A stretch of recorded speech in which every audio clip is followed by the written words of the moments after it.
I don't think I told you good morning even. See you bright and early every day. It's late today. 5 minutes late. That's terrible. That's terrible. I learned from the best. No. Let's see inside. Let's do some text inside. Those of you who are at home using the Torah Ohr, it's on page 30. In the booklet, it's on page 7.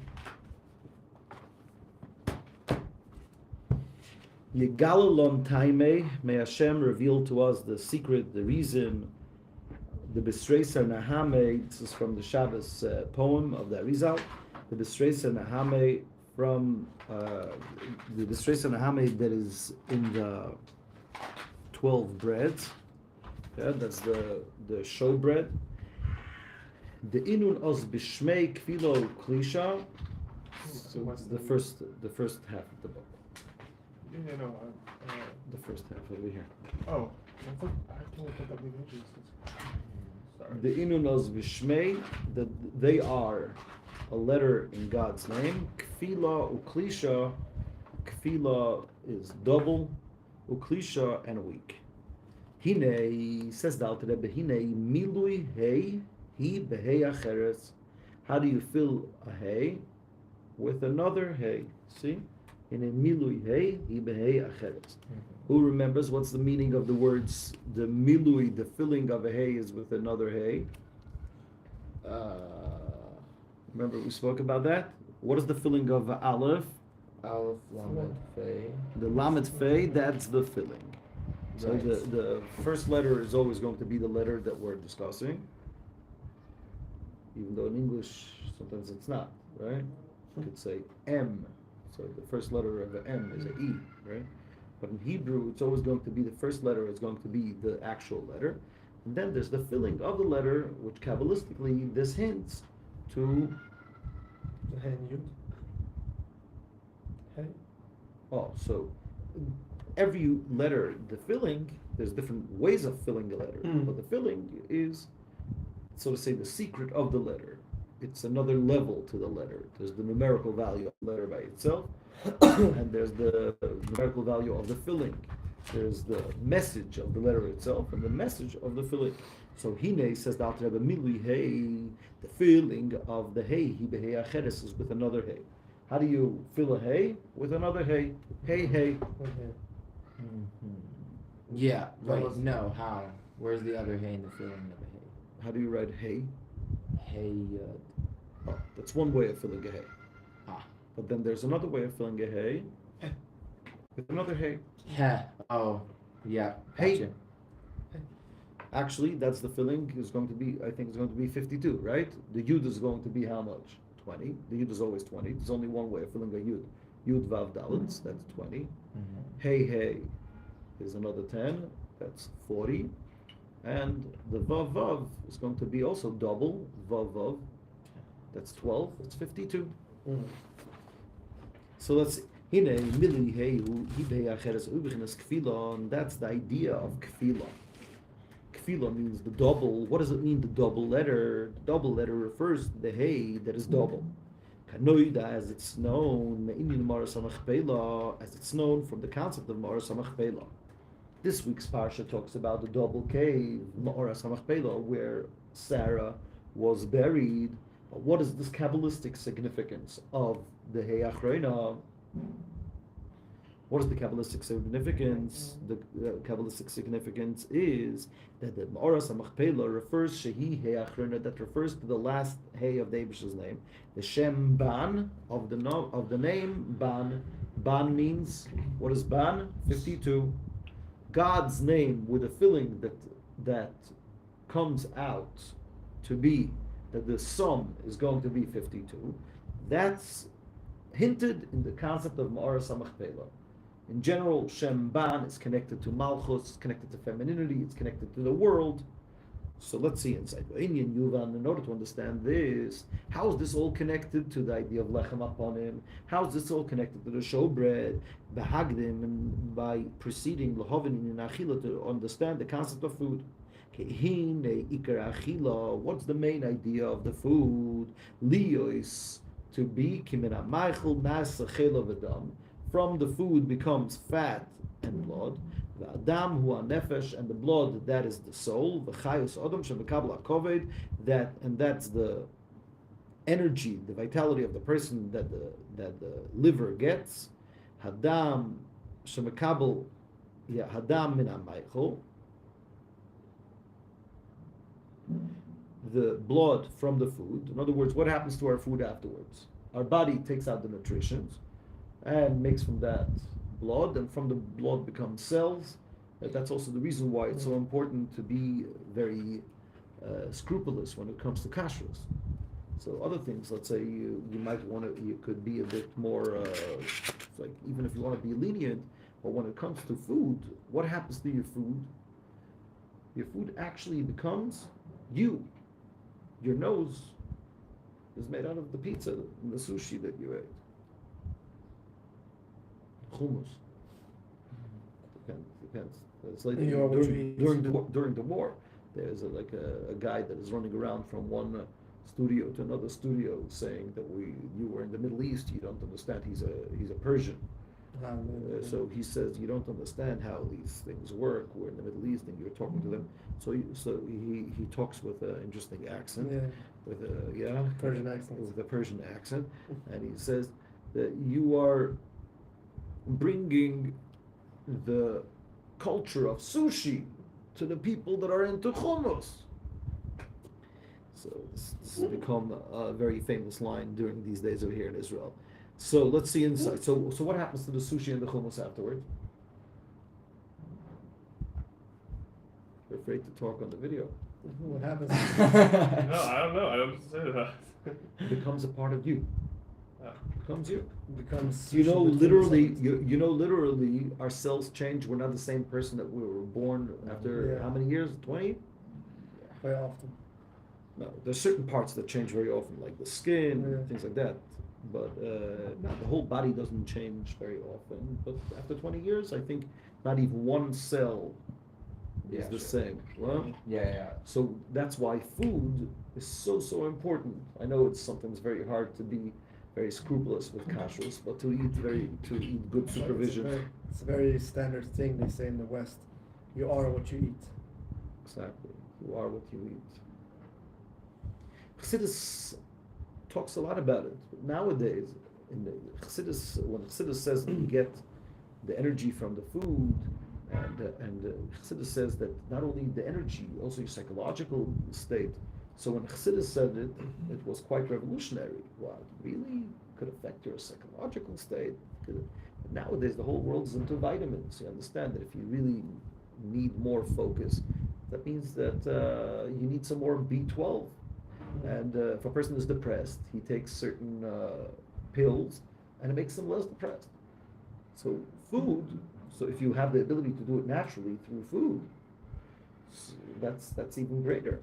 So nowadays, what Chassidus says about the power of food, it's very interesting that it says in Kabbalah that the highest levels that a person could achieve is through having the right intention before eating.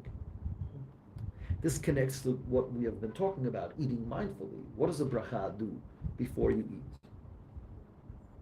So again, let's use the Kabbalistic words, and then let's see how the words of Kabbalah just simply have to be translated. Sometimes people say, oh, Kabbalah, it's so mystical.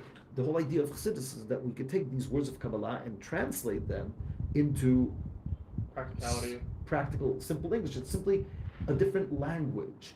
Just like when it comes to any other science in the world, if you become a doctor, there's going to be a lingo. It's going to be a jargon, a terminology of being a doctor. Or you're going to be a psychologist, you could sometimes use the same words that the simple people use for something else, but in that school of thought, these words mean something else. Yeah, are you aware of that?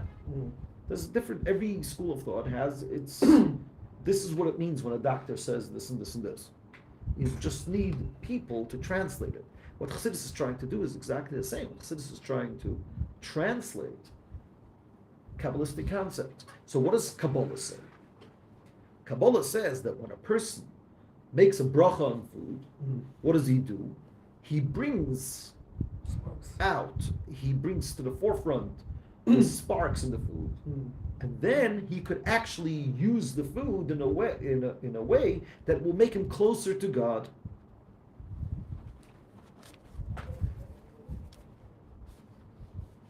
Will make him in a way so you can literally grow spiritually through food, through eating the pizza. So now let's translate this into simple English. What does it mean, a spark? What does it mean to elevate a spark? It's all these fancy words. Yeah. Do Shema.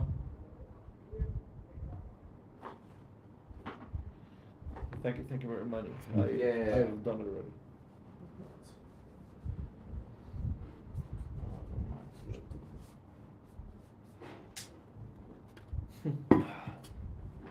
I see someone is watching us, so if you want, just send a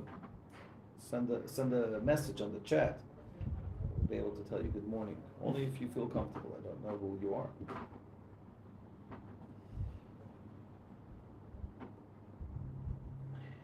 You know if the audio is good with the fan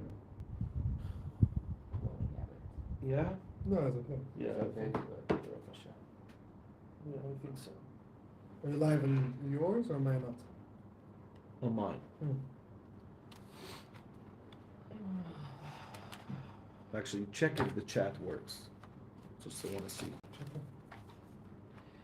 So what does it mean? Let's translate these words from Kabbalah into practical words. What does it mean? There's a spark, needs to be elevated. Welcome to live chat. Yeah, David said hi. Hi, David.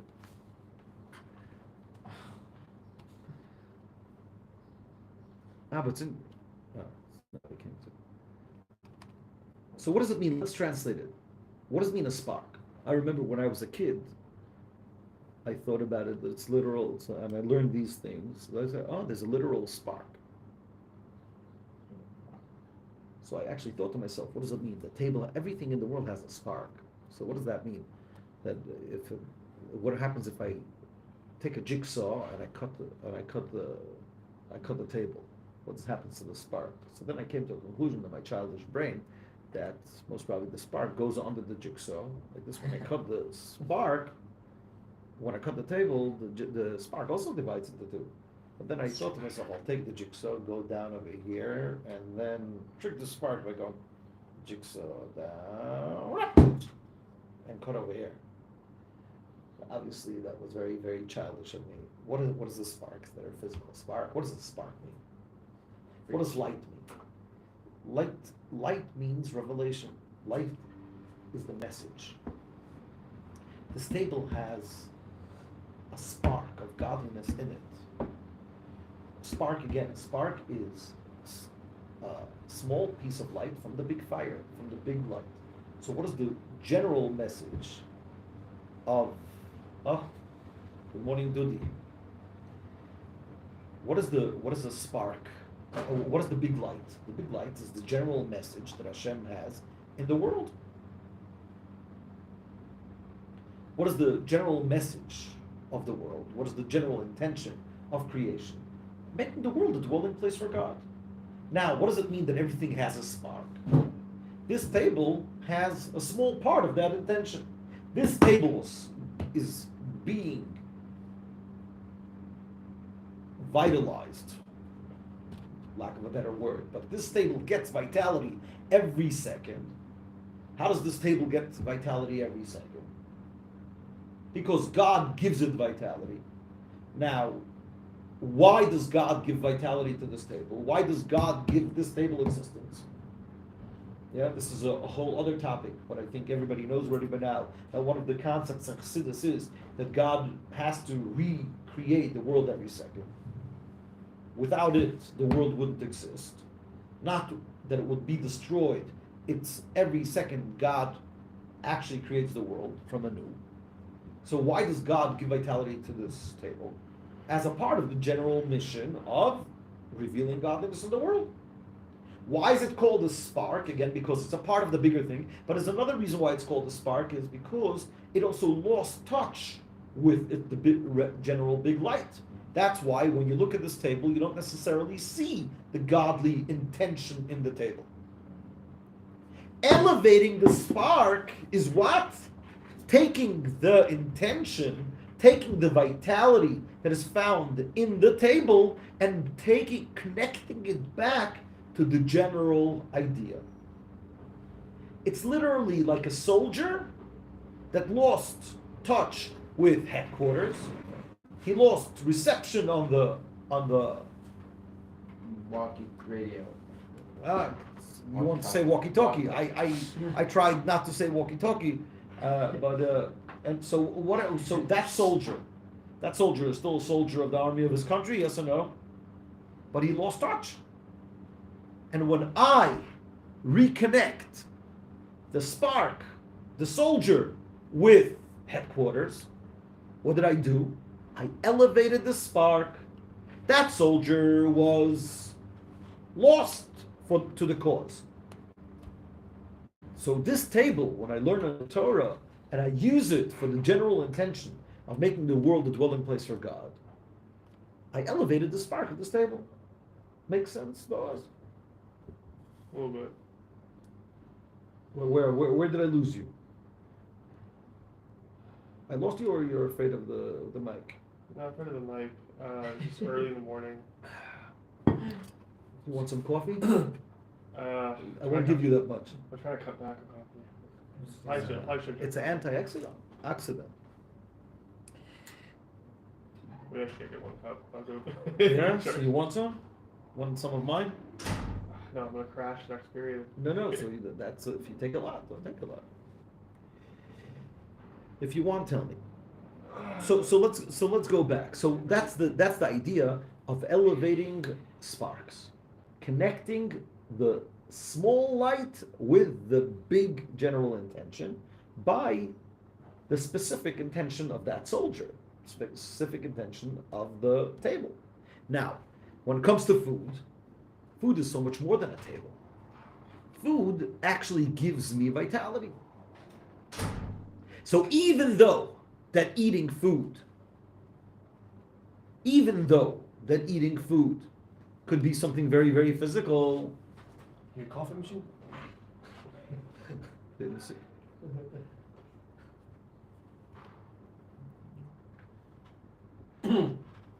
Even though that eating food is something so physical, says Chassidus that if you do it, it's like, again, first let's use the Kabbalistic words.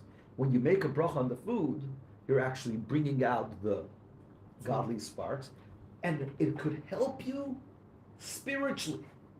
Why?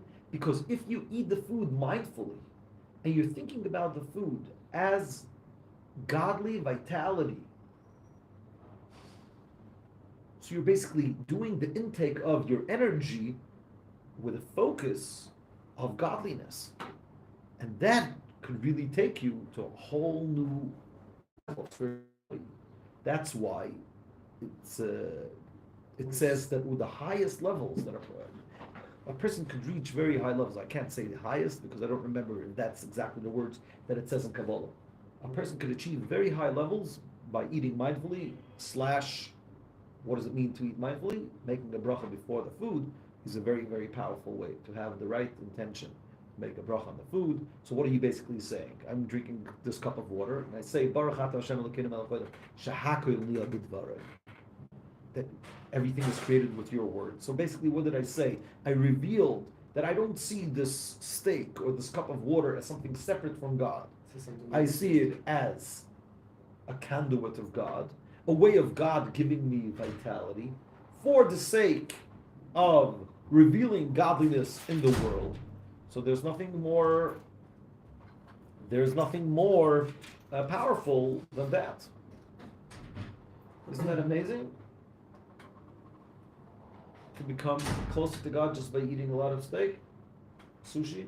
Would you say it's in a way similar to the whole idea you talked about yesterday about iskafia? Oh, yesterday I spoke about iskafia. That was the first step. That's the introduction to what I spoke about today. Yesterday I spoke about the idea that you have to make sure that you're in control of the steak, and the steak is not in control of you. That's one concept. Now we're saying from the positive. When you're eating, you actually have the ability, since the food has vitality, and vitality comes from God. If you eat it with the right intention, and you make a bracha on it, what happens? It brings to the forefront the nutritional, the spiritual nutritional value. I want to point out something that I heard from my mashpia, Reb Chaim Shalom Deitch. May Hashem send him a refuah shalema, should be healthy and strong for many more years. He said he once met a person that said that in the concentration camps there were people that survived. That there was a group of people that survived much longer than a lot of other people. And it was very interesting why that happens.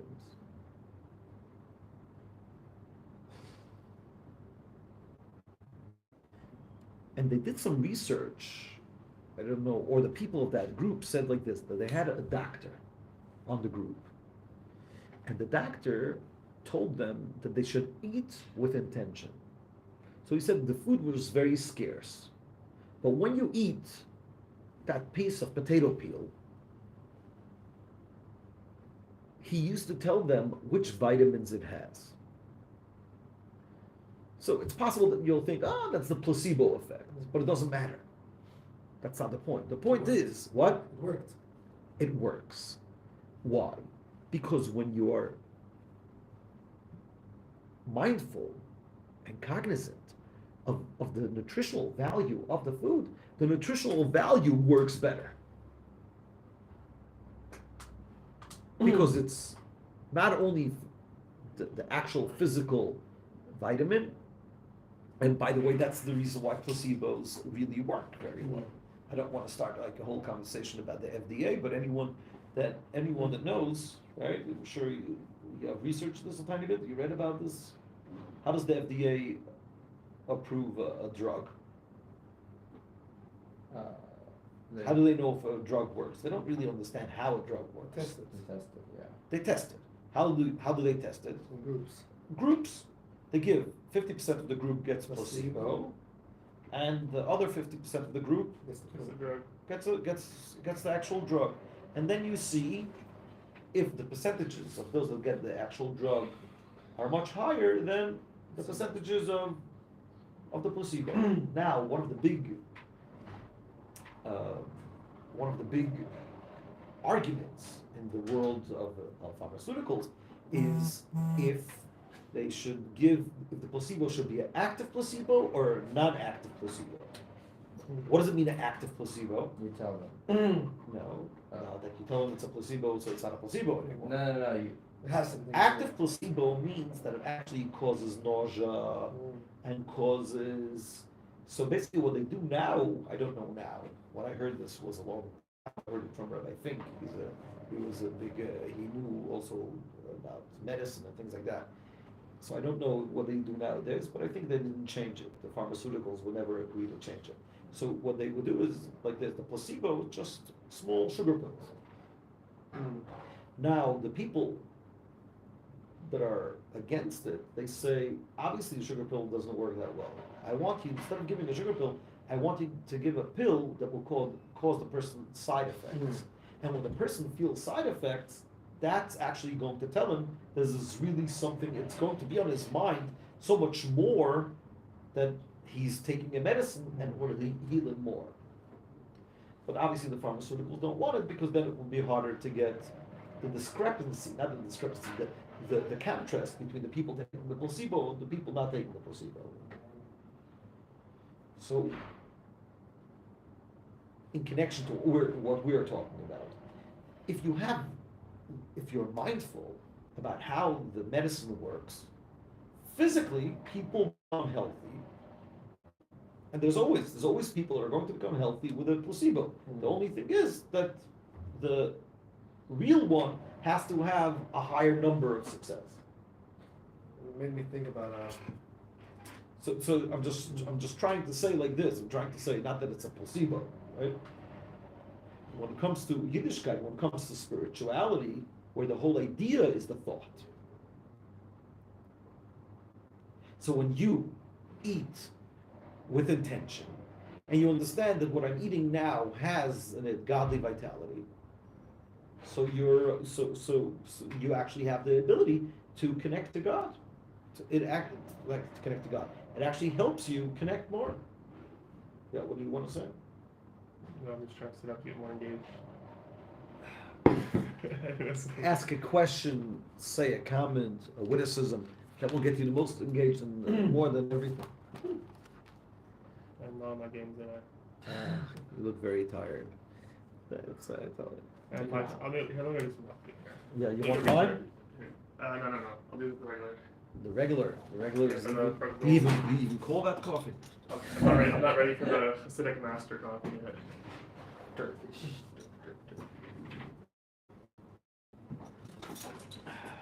My rabbi told me Yeah. something unrelated that that's I don't know where he learned this, but bracha that you make before food, it's just not a law somewhere in the Torah. It's only It's rabbinical. It's rabbinical, yeah. Why did we institute it? Because everyone else is doing it. The Christians were doing it. Like, thank you, Almighty, and they see, but they don't do an after bracha.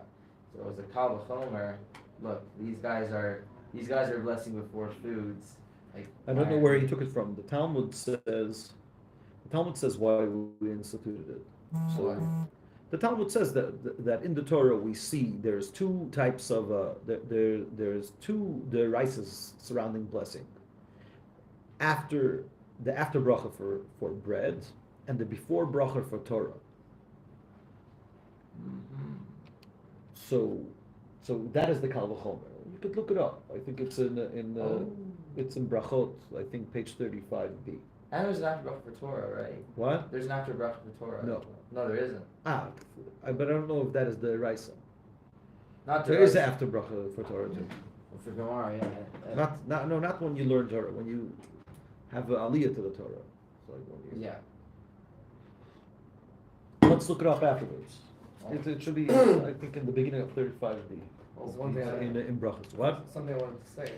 Yeah. Came to mind. Yeah, about food. Yeah. And brachas was a study that was done. I don't know how accurate the study is or whatever, but it was a Japanese guy back in the 90s, Yeah. and he did a study on water. Right. When talking to water, that it could Now we're making a blessing on water. The water turns change. into crystals. the crystals could change. Exactly. And you can see from bad water to good water. Exactly. It's very interesting because it's basically like a bracha. Like you're taking the sparks, you're making something that's Right. maybe is on the Right. lower I just level. don't want in the sparks. We should think about physical sparks. Sparks means the mini message and how it's connected to the big message, and therefore eating mindfully, and which brachas are meant to. This is so interesting. I really don't think the reason why we make brachas is from Christianity. When did I miss when I went to the coffee? When you leave, that's when we say the interesting things. Someone said that a rabbi told him that the reason why we instituted brachas before food, according to the Torah, you only have to make it after bracha, is because all the other cultures had it. But I don't think so. It was The after bracha The Gemara is already there. the after bracha is a deraisa, and there's a before bracha before Torah that is also a deraisa. Yeah. So it's not so hard to see how the rabbis would add No, but how the before bracha for food and after bracha for Torah. But the after bracha, there's no way we could create a religion because we came first and it was the rice already. No, we're the only one who does the after the bracha. question is when did we institute the before brachas? Before bracha. So We learned about that actually. We learned about it in Mishnah's chapter 6 of brachas, right? not that. Rabbi Chazan. Yeah, that's. But we also learned about it in the Shulchan Aruch, Ketzar Shulchan Aruch, why it's there, and it's like not on top of my head right now. Right. It's the Gemara says a person that does make a bracha is like stealing from God. It's why? Because everything belongs to God, and when making the bracha, it's like Right. you're acquiring it, you're transferring possessions. But let me go back And to it comes from Tehillim also. Tehillim 24:1. Shamayim Lashem. And all that is in its God. Right. That's where everything belongs to God. And when you make a bracha, it becomes yours. But the interesting thing that I'm trying to say is And Berachot 35a. 35a. That's where it says. Our sages teach that one may not benefit from this world. Well, 5a. But I think that the source where it's from, it's 35b. But it's meaning to say the source of how it was instituted. Yeah. Okay. But that's the beginning. 35 is the beginning of the 6th chapter of brachot. So going back. So sometimes we think about certain things. A lot of people come spirituality, and we don't realize sometimes that Judaism has it all. So when we talk about eating mindfully, or trying to bring to the forefront the energy in the food, or the nutrition in the food, or in our case the spirituality of the food, it's all found within Judaism. It's just like the kid that we mentioned last week, just like the kid that his father and mother gave him the same advice for years, and then he comes home and says, "Oh, the neighbor told me to do like this and this. That's brilliant advice." And the parents say, "Didn't we tell you this for I don't know how long?" For example, one of the things that people are very into these days is writing every morning. Never heard of that. Yeah, But usually at night. No, so that's journaling. But I'm saying dreams also in the morning, whatever. right. Or Okay, dream journal. Yeah. No, the dreams is something else. That's if you want to become more artsy and things like that. It's called, how's it called? The artist way. I think. But I'm talking about something else. I'm talking that a lot of people are very into people fighting depression or people that want to be happier in life, is to start every day with writing a lot of things that they're grateful for. Gratitude. Thank you for the light. Thank you for my shoes. Thank you for my pants. Why you just say the morning brachas instead? Exactly. That's because you're lucky enough not to be born religious. When you're born religious and you just do that for your whole life, you don't realize that the 15 in the morning we say 15 thank yous for God for every detail. Thank you for the rooster. Then thank you for opening my eyes. Then it goes in the order. Thank you for opening my eyes. Thank you for being able to stretch. Thank you for me being able to sit up. Thank you for the clothing. Thank you for stepping foot on the ground. Thank you for being able to walk. Thank you for giving me the energy. Thank you for my hat. Thank you for my belt. And thank you for making me who I am. 15 blessings. And imagine if we would have that intention every morning. So you don't have to, again, if you want to add another 50 things that you're grateful for, it really works. After doing it 2-3 weeks, they say that your whole disposition changes. It also makes you the whole day to think about all the things that you're grateful for and so on and so forth. But like Boaz says, why do you have to do that? Judaism has that built in.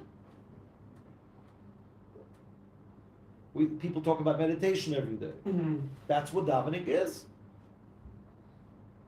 So if we're talking about eating mindfully, in order to be healthier, in order to be more focused, and not being carried away by food, that's what we call making a bracha before eating. Making a bracha before eating tells us what the food is about, and that we're over here in order to reveal that spark, which again, the meaning of revealing the spark, what does that mean? Connecting the food, connecting the soldier with headquarters, connecting the energy in the food with the general intention of the food.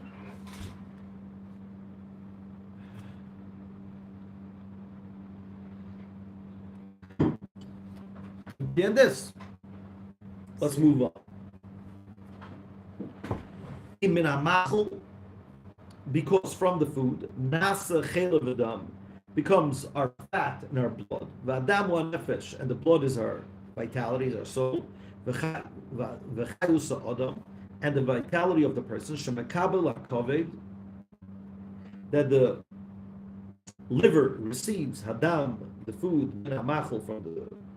Hadam, the blood, min ha'machel from the food. V'sholeach lalev, and sends it to the heart. Ulamoyach, and to the brain. So basically, our food, the Alter Rebbe hints over here that our food not only makes us expand our flesh, but also the heart and brain are also going to be very affected by the types of food we have.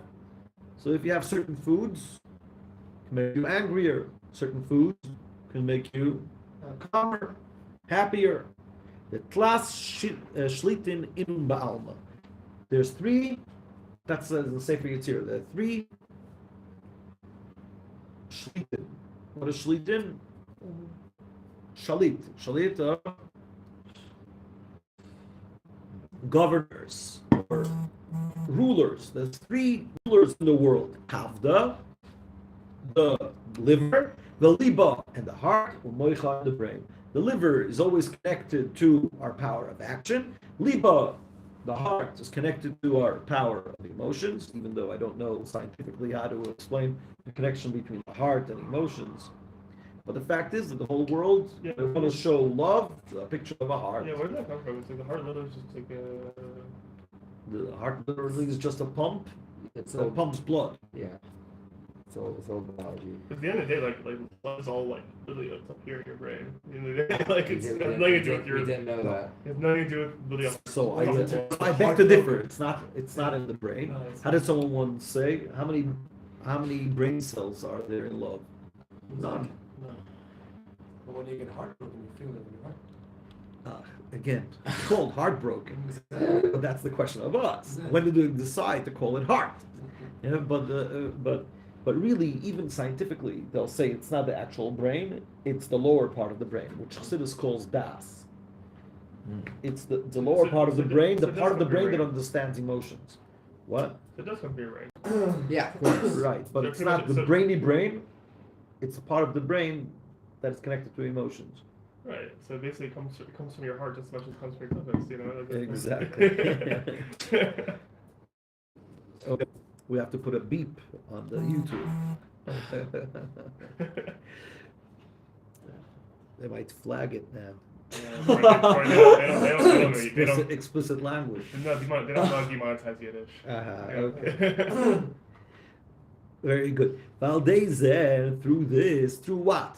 Through a person eating food, mis'ala machal, the food gets elevated. Shenasa mimenu, from the food, what happens from the food? It becomes leiv u'moyacha adam, the heart and the brain of man. Through this, mischazik libo yimoicha b'avodas Hashem, the heart and the brain of the person becomes strong in avodas Hashem. Shebeliboi b'islavos kanish beyesh shenasa b'koich achila sheblo achilo. I'm sorry. Mischazik libo yimoicha b'avodas Hashem shebeliboi. His heart and brain become stronger in the service of God that is in heart. B'islavos. What is Islavos? Islavos is flames of fire, lahav. But a person becomes fired up, karish be'esh, like tongues of fire. Shenasa b'koicha achila, that happens through the power of food. Sheblo achila, without the food, the person would have become weaker, and then he would have less energy to serve God. The gam moichoi, also his brain, nasa chazak. Like I said before, in times of the Alter Rebbe, this was a big wow. Food, brain, what's the connection? So it's already hinted in the Gemara. The Gemara says that Reb Nachman said the reason why he didn't give you the answer yesterday, most probably he was asked the question a day before. The next day he came with the answer. He said the reason why I didn't give you an answer yesterday was because I didn't have ox meat. Let's translate it in 2022 language. The reason why I didn't give you this good answer yesterday was because I was missing vitamin B. Meat has a lot of vitamin B, right? But in Chassidus puts a strong emphasis on it, and from the way the Alter Rebbe explains it so many times in Look at the Torah and Torah Ohr, it looks like it was, wow, interesting thing. Food makes you stronger in your brain. Yes. Nowadays, we all know what you take, your intake, and especially when it comes to pills and chemicals, really, really change your brain, affect your brain, or mess with your brain, depending when you take. If you take something that's like psychedelics, you start seeing the wall talking to you. Yeah. You know from personal experience. I never saw the wall talking to me.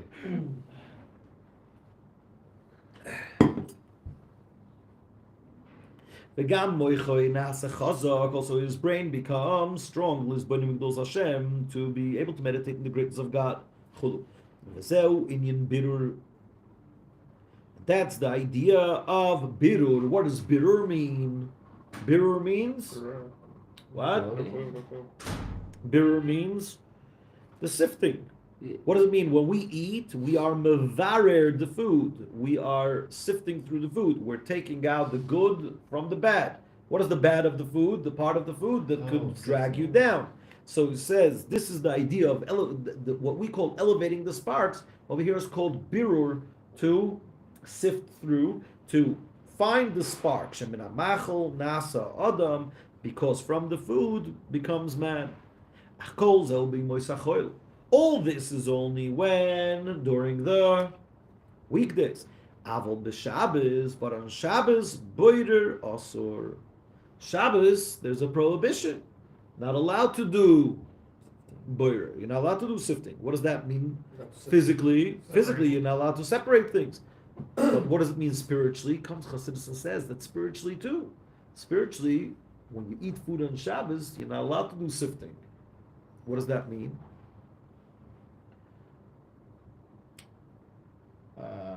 That on Shabbos the food becomes holy.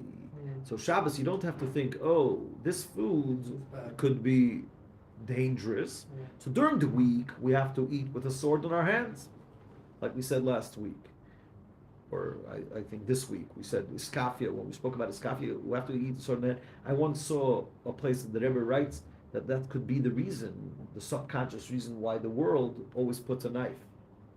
A lot of times, when you set a table, you put a knife. Very rarely, depends if the people are very, very, a lot of food, how do you say? Etiquette. But how do you say? Table etiquette? Yeah. Food etiquette? Yeah, table. People that have table etiquette use the knife. But a lot of cases, the knives are not used. Not to the Persians. They don't have a knife. The persons don't have a knife. Not a spoon. Because all the food's so soft. There's a spoon and A spoon and a fork. They use a spoon and a fork. But I just want to say, spoons are also a later invention. In the Torah, you find a fork. That's with a spoon too. Spoon can do anything a fork can. spoon is the best. Yes, name one thing a fork. Yeah, but I fork think can do is spoon I cannot think do. with eating, I think the forks. No, Spoon can do anything. no, the opposite. Maybe spoons came first. But for eating, I'm not sure. I don't remember. I don't remember. So tomorrow. It's machloket. No. It's interesting. There are some people that don't. There's a custom by some Polish Chassidim that on Shabbos they only use a spoon. Anything that needs a fork, they use their fingers. It's no, you have to like pierce, I guess. It's almost like So they say I want my fingers to be like in like the temple. prawns. Prawns, I guess, like that. It's most probably very hard for Westerners to see people eating with their food with their hands. No, in Mexico they eat their hands for sure. Like a lot of handheld foods. Mexico. What? But You eat wings. shawarma, falafel, No, but he said pizza. the West. Yeah, okay, you don't eat burgers, chicken wings. Yeah, but Shabbos foods you're not typically like they're not So like it's handheld. not- Okay, but before going there, where's it up to? It says the reason why people put knives might be subconsciously from what the Zohar says. It's a reminder to us that you have to, what the Zohar says, that when you eat, you have to eat with a sword in your hand. Why? Because going into the arena of food is going into a war. Why? Because the food looks could be very lustful. Yeah? Lust. I don't think that I'm sorry. I don't know if in the English language you could use lust for food too, but it could be very into desire, or you could be gluttonous. Gluttonous is most probably a better word than lust. And then It's a common word. you are what? It's a common word. Lust for food. It's a common Lust for food? Yeah. That's called gluttony. Yeah. word. Yeah, Yeah. people say lust for food today. All of it. It's amazing. Oh, thank you. Still working on it. But Also, you notice my like in and out with the coffee. Like I'm actually like, in and out. Very good, very good. He has a- Don't be afraid of He coffee. even has a smile on his face now. That's it. You know what So that you means? see what a food Oh. does. What a food does. Suddenly we took a person, he was almost like A zombie. and the food woke him up. Well, So the Rebbe says that's that how you know it's a problem. The coffee. it's not a problem. It's not a problem. Actually says Coffee, in- one coffee a day is healthy. It has antioxidants. It says in Halacha, Keeps you young. It says before davening, you're not allowed to drink or eat unless necessary, but you're allowed to drink tea and coffee if it makes you concentrate better while you're gonna be Sure. I'm all about that. Yeah, that's why Chassidim also eat a tiny bit. Yeah. It's like Yeah. in order to be able, if it helps them focus. But going back to what we were saying, so the Rebbe is saying the reason why we put a knife is because what the Zohar says, you're about to eat. So the food could be very for the desire of the food. Desire of the food, as we said yesterday, usually it's mutually exclusive. Either the food looks good and tastes good, or it's healthier. It's like, again, if you develop a healthy palate, you also appreciate healthy food more. But usually, the way I remember when I used to go to the army on Hanukkah, we used to bring for the soldiers donuts. So it was very interesting to see the difference between the male soldiers and the female soldiers. The male soldiers would look for the big ones. So they look People at the look for the box, good-looking and the donuts. female ones would look for it because there's confection sugar on the top. So sometimes, because the donut is oily, so the confection sugar dissolves. So they were looking for the pretty ones. The confection sugar is still white, but it doesn't matter. But in both cases, you could look at for the food, or you could look for it for the nutritional / spiritual value. So that's why you need a sword. But on Shabbos, enjoying the food is a mitzvah. What does it mean, a mitzvah? A mitzvah means it makes you closer to God. Connection. So that's the meaning, that on Shabbos you don't have to do boirer.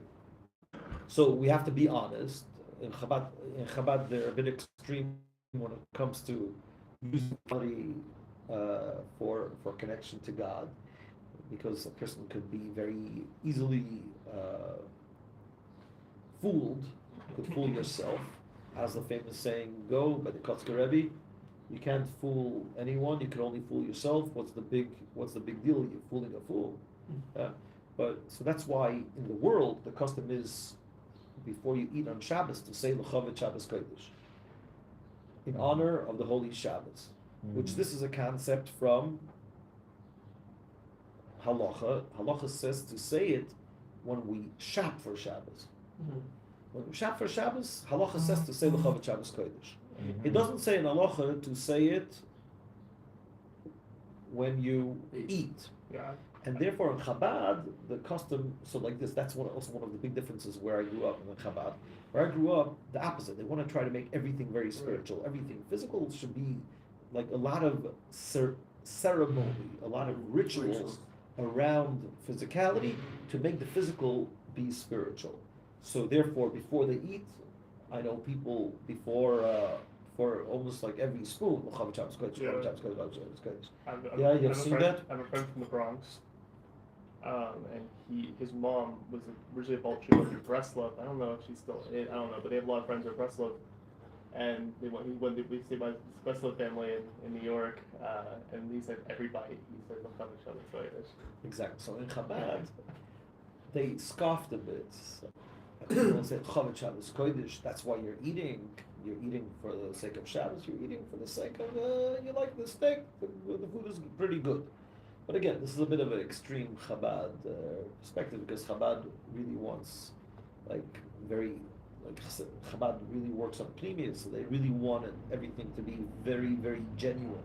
Should never fool yourself. It's a different approach. Other places that say, okay, so you fooled yourself a bit, but it makes you be less connected to physicality. You make things more spiritual.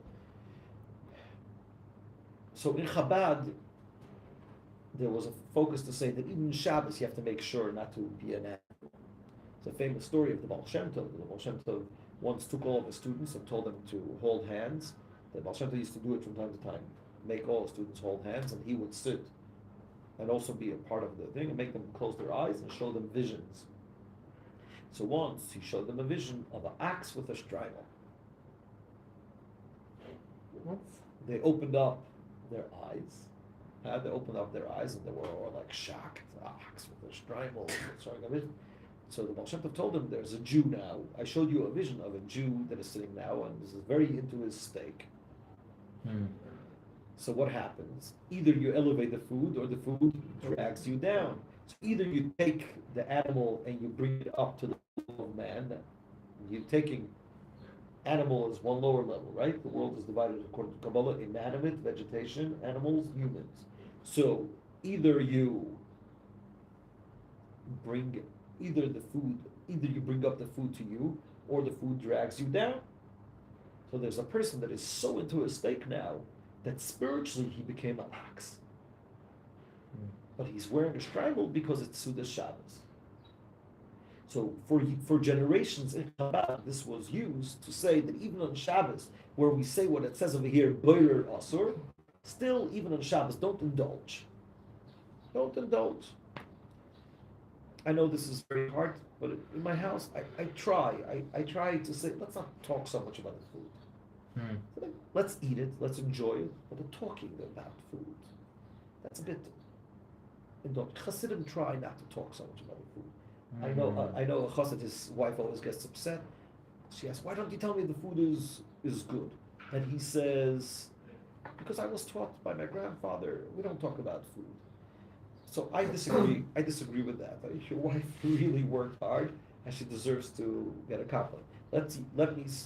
Let me see you say that the food is very good even when you don't like it that much. But she worked hard for it. Usually the excuse is, if I won't criticize, she'll do the same thing again. Okay, so you're not into food. Say that it's very good, and she'll do it again. But that guy, I think, took it a bit to extreme. He said, Chassidim never said about food that it's good. Okay, we're not talking about the food, you're talking about her efforts. That's an old argument that I have with that chassid. He's allowed to have a different opinion. But for generations, who were very into the story, using it to say that even on Shabbos, that it says in Chassidus, Boirer Asur, even on Shabbos you could become an ox. The Rebbe, like usual, the Rebbe is very positive, so the Rebbe had a different twist. Ultimately, he was still wearing his strangle. He was still in the realm. What is a strangle? Strangle is a holy Shabbos garment. So he was in the realm. It's actually almost like an adornment. What? It's almost like an adornment. It's an adornment, sure. Puts the whole thing together. Right? It's an adornment. So the Rebbe says, ultimately, the guy was still in the realm of holiness, in the realm of Shabbos. So he was an ox, but in the strangle. But so the idea is, like we said before,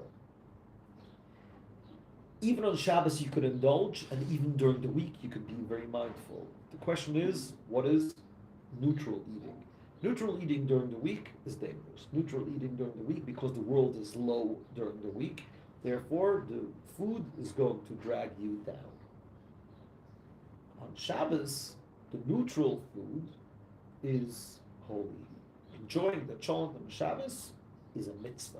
Oilik Shabbos makes you, mitzvah means it makes you one and close to Hashem. A beautiful, beautiful day. It's a lot of fun talking a whole week about food, about eating. Makes me hungry. What makes you hungry?